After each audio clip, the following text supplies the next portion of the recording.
ومن أظلم ممن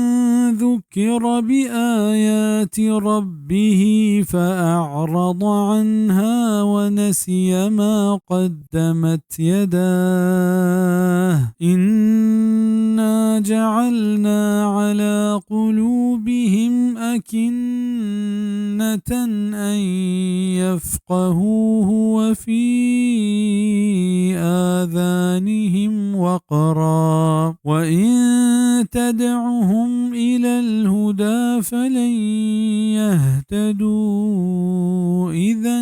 أبدا. وكاينت مسترين ظالم چاہم شخصا کیا نصیحت کنگ بیت کو نشانیاں ہوتی پرورتگار ہے کڑائیہ دیم تاب دات و بیحال کت ہرچی کے دیم داتگت ای دستان بے شک کہ ما ایر کنے آئینی دلانی سرا پردہ چا اشیا کیا بفہمنت اشیا وانی گوشانی تہا گرانی واگا تو آہاں توار بجنے ہدایت نیمگا نی ہجبر آپ راہا نیایت آوہدہ کدی بزا کافرانی بازیں گناہ و سرکشیانی سببا اللہ پاک آئینی دلانی سرا ہنچیں پردہ وانی گوشانی سرا ہنچیں گرانی ایر کتا کہ آ ہجبر حقا نسمجنت نفہمنت و نا ایا قبول کننت